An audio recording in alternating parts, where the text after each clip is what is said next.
आदरणीय दर्शकहरू नमस्कार।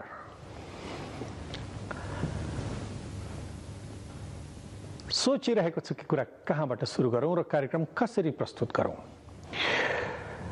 आजको हाम्रो कार्यक्रमको विषयवस्तु हुनुहुन्छ पुष्पा बस्नेत। 29 वर्षीय समाजसेवी पुष्पा बस्नेत अहिले एकचोटि फेरि समाचारमा आउनु भएको छ। दक्षिण कोरियाको एक अन्तर्राष्ट्रिय पुरस्कारले सम्मानित भएपछि विभिन्न कारागारहरूमा विभिन्न कारणहरूले थुनिएका गरिब बाबुआमा जसका सन्तानहरूलाई हेर्ने पालन पोषण गर्ने कोही छैनन्, ती निरपराध बालबालिकाहरू पनि आफ्नो बाबु वा आमाको अपराधको कारणले गर्दा उनीहरूसँगै जेलमा बस्न बाध्य हुने परिस्थिति कतिपय अवस्थामा देखिएको छ।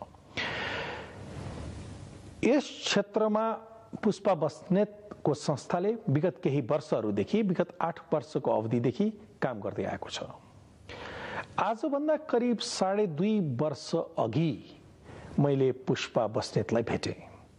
त्यस बखत उहाँ महाराजगञ्जको एउटा सानो घरमा केही बालबालिकाहरू जसका बाबुआमाहरू जेलमा थुनिएका थिए, उनीहरूको लालन पोषण र स्याहार सुहारमा र तिनका शिक्षा दीक्षामा व्यस्त हुनुहुन्थ्यो। यो कार्यक्रम निकै चर्चित रह्यो। यो कार्यक्रम हामी पहिला प्रसारित गर्नेछौँ र यो कार्यक्रमको दोस्रो भागमा हामी पुष्पा बस्नेतसँग लिएको ताजा अन्तर्वार्ता प्रस्तुत गर्नेछौँ। विगत र वर्तमान र भविष्यका सम्भावनाहरूलाई औलाउने यो कार्यक्रम।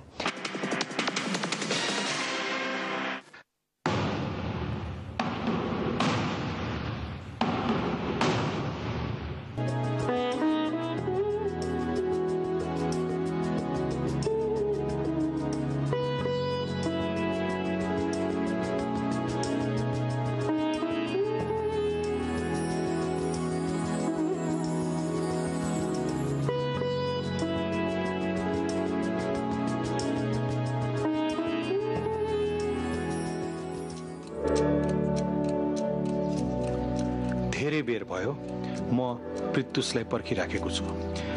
म सानोकांक्षी र उनका अन्य साथीहरूलाई पनि पर्खिरहेको छु। पृथुस र सानोकांक्षीलाई मैले भेटेको धेरै दिन भएको छैन। उनलाई पहिलो पटक मैले पुष्पा बस्नेतको स्कुलमा भेटेको। आज उनीहरू आफू बस्ने गरेको स्कुलबाट उनीहरूकै शब्दमा घर फर्केर आउँदैछन्, जाडोको 10 दिनको बिदा मनाउन। उनीहरूको घरलाई सारा संसारले चाहिँ जेल भनेर चिन्दछ र म अहिले सारा संसारले जेल भनेर चिन्ने, तर पृथुस सानोकांक्षीहरूले घर भनेर बोलाउने केन्द्रीय महिला कारागार बाहिर पर्खिराखेको छु उनीहरूलाई। पुष्पा हमाल विगत 8 वर्षदेखि जेलमा छिन्। लागु पदार्थ ब्राउन सुगर ओसार पोसार गरेको अभियोगमा उनलाई 15/5 भएको छ। 15/5 जेलको भाषा हो। 15 भन्नाले 15 वर्षको जेल र 5 भन्नाले 5 लाख जरिवाना। 5 लाख जरिवाना तिर्न नसके त्यो थप 5 वर्ष कैदमा बदलिन्छ। पुष्पा हमालले 8 वर्ष जेलमा काटिसकेकी छिन्। आफूलाई जबरजस्ती फसाइएको दाबी छ उनको, तर भनेर पनि के गर्ने, कसैले पत्याउने होइन भनेर उनी भन्छन्। जेलमा रहेकी एक सुरक्षाकर्मीले मलाई कानमा भनिन्, यो जेलमा दोष गरेर जेल परेका पनि छन् र दोषी नबरेर फसाइएकाहरू पनि छन्। महिला जेलभित्र विडम्बना कस्तो छ भने भित्र कैदी मात्र बस्दैनन्, कतिपय अवस्थामा उनका नाबालक सन्तानहरू पनि आफ्नो आमाले गरेको वा नगरेको कर्मको सजाय भोग्न बाध्य हुन्छन्। संसारमा एकातिर यस्ता मातापिता छन् जसले आफ्नो सन्तानलाई सप्तोक पुर्याएका छन् अथवा कमसेकम पुर्याउने कोसिस गरिराखेका छन्। अर्कोतिर यस्ता सन्तानहरू पनि छन् जो आफ्नो कुनै दोष नभइकन आफ्नो मातापिताले गरेको वा नगरेको कर्मको कारणले कैद बस्न बाध्य छन्। तिनको विषयमा सोच्दा र तिनलाई आफ्नै अगाडि देख्दा मन कस्तो कस्तो भएर आउँछ।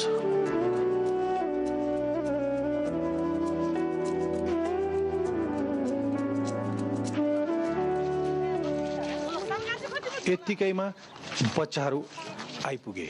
उनीहरूको भाषामा भन्ने हो भने उनीहरू आफ्नो घर आइपुगे, अर्थात् केन्द्रीय महिला कारागारमा आइपुगे। मैले प्रत्युषलाई देख्ने बित्तिकै चिने र मैले उसलाई सोधेँ, तिमी कहाँ आएको? घरमा। ए, बच्चाहरू जाडोको 10 दिनको बिदामा आफ्नो घर आएका हुन्, तर यो घरभित्र प्रवेश गर्न केही प्रशासनिक प्रक्रियाहरू मिलाउनु पर्ने भएको हुनाले उनीहरू केही बेर पर्खिनु पर्नेछ, कागजपत्र मिलाउनु पर्ने हुन्छ आफ्नो आमाबाबुलाई, भित्र रहेका आफ्ना आमाबाबुलाई भेट्न। त्यतिन्जेल हामी फेरि कुरा गर्न थाल्यौँ बच्चाहरूसँग। घर रमाइलो के स्कुल?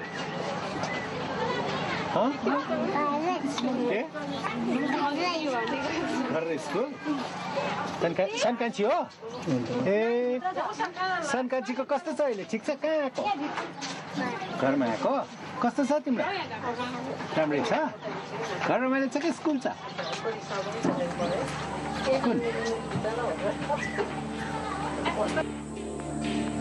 सानो कान्छीले चाहिँ छुट्याउन सकिनन् घर रमाइलो कि स्कुल भनेर। वास्तवमा भन्ने हो भने सानो कान्छीको निम्ति स्कुल र घरको बीचमा कुन ठाउँ रमाइलो भनेर छुट्याउन त्यति सजिलो पनि छैन। उनकी आमा सन्तमाया तामाङ आफ्नो श्रीमानलाई मारे बापत ज्यान मुद्दा पश्चात जेल आएकी हुन्। अब उनको सजाय धेरै बाँकी छैन, सायद यो वर्ष नि छुट्छिन् होला उनी। अब 12-13 महिना छ। ए, 12-13 महिना मात्रै छ अब? हजुर। 15 वर्ष कैद र 5 लाख रुपियाँ जरिवानाको सजाय पाएकी पुष्पा हमाल जेलमा शिक्षिकाको पनि भूमिका निर्वाह गर्दछिन्। उनले जेलभित्रै आएर एसएलसी गरिन्, आइए गरिन् र अहिले उनी जेलभित्रैबाट बिए परीक्षाको तयारी गर्दैछन्। 15-5 को सजाय पाएकी तर जेलभित्रै पढेर शिक्षिका भएकी पुष्पा हमालले हामीलाई बताइन्, जेलको वातावरण यस्तो हुन्छ कि यहाँभित्र 15-16 महिना पुगिसके पछिका बच्चाहरूलाई नराख्दै राम्रो। 16-17 महिनादेखि नै हामीले पठाउन पाए हुन्थ्यो। अलिकति ठुलो हुँदै गइसकेपछि अब चाहिँ यहाँनिर नराख्दै राम्रो हुन्छ जस्तो लाग्छ कि हामीलाई चाहिँ। किन? अब नराम्रो कुराहरू सिक्छ उनीहरूले होइन। अब भित्रको वातावरण अब धेरैजना मान्छेको माहौलमा, किनभने झै झगडा पनि हुन्छ नि त कहिलेकाहीँ त। त्यस्तो हुँदा उनीहरू बच्चाहरूलाई त अब उनीहरूलाई त नराम्रो असर पर्छ नि त। किन यस्तो हुन्छ? अब जस्तै कि अब यहीँबाट मान्छेहरू अब हतगढी लाएर बाहिरभित्र गर्दा उनीहरूलाई चाहिँ अब मानसिक टर्चर चाहिँ त्यत्तिकै पर्छ कि एक त आमाहरूले त आफूले गल्ती गरे उनीहरूले सजाय पाए, तर बच्चाहरूको त केही गल्ती त छैन नि त त्यसमा। अनि उनीहरूलाई चाहिँ कस्तो भने अलिकति भित्र धेरै समयसम्म राख्दाखेरि चाहिँ उनीहरूलाई चाहिँ मानसिक टर्चर चाहिँ पर्छ नै जस्तो लाग्छ हामीलाई चाहिँ। सानो कान्छीकी आमा सञ्जमाया तामाङ चाहिँ जेलको बारभित्रबाट बाहिर आउन पाउँदैनन्। उनी अघिदेखि नै प्रतीक्षारत छिन् कुन बखत सानो कान्छी आउलिन्, आफ्नो मुटुको टुक्रा आउला र त्यसलाई हेरौँला भनेर। सञ्जमाया तामाङको आफ्नो मार्मिक कथा छ। उनको श्रीमान जड्या थिए रे, मारपिट गर्ने रक्सी खाएर आएर र एक दिन रिसाएर उनले पनि ढुङ्ग्रोले आफ्नो श्रीमानको टाउकोमा हानिदिँदा पतिको देहान्त भएको थियो भन्ने कुरा जेलमा रहेका मानिसहरूले हामीलाई बताए। छोरीको प्रतीक्षामा त्यो दिन उनी अघिदेखि नै बाटो हेरिरहेकी थिइन् जब उनले आफ्नी छोरीलाई देखिन्। असाध्य मिठो मुस्कान उनको अनुहारमा छरियो।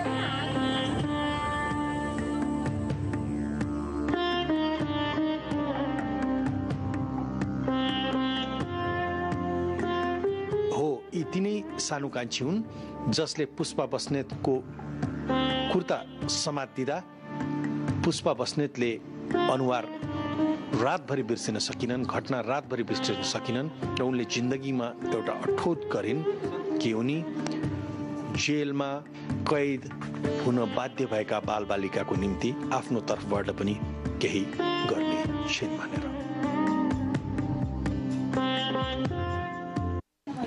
जेल भित्रको वातावरण सहज हुँदैन, सबैलाई थाहा भएकै कुरा हो। विभिन्न खाले मानिस र प्रवृत्ति रहन्छन् त्यहाँ, झै झगडा पनि भइरहन्छ। यस्तो वातावरणमा हुर्किने बालबालिकाको भविष्य कस्तो होला तपाईँ सोच्न पनि सक्नुहुन्न।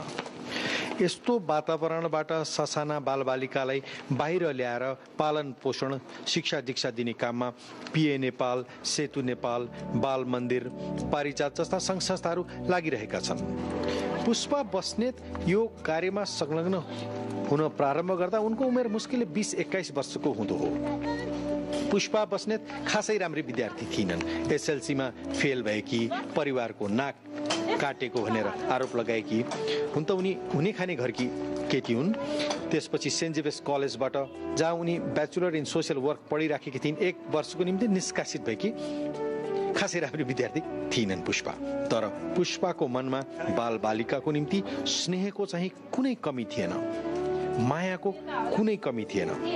आफ्नो ब्याचलर इन सोसियल वर्कको फिल्ड वर्कको निम्ति उनी एक दिन सुन्दारा जेल आइन्।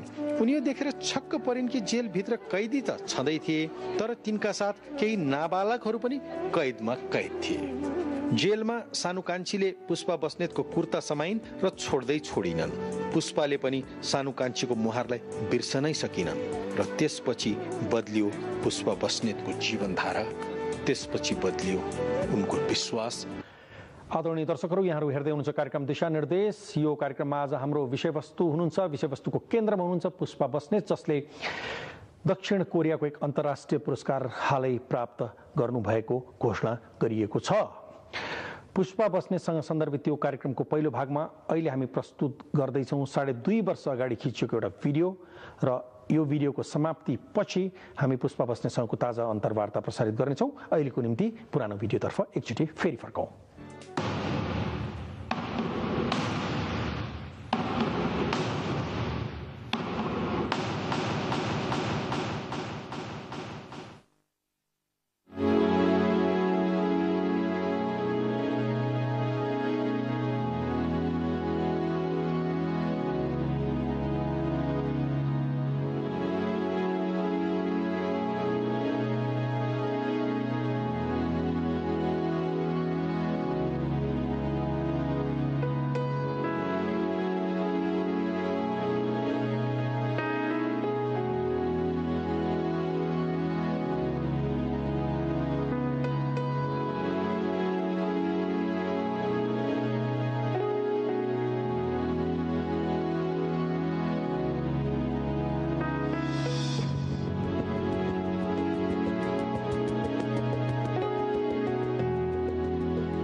गर्नुपर्छ भनेछ they are for me.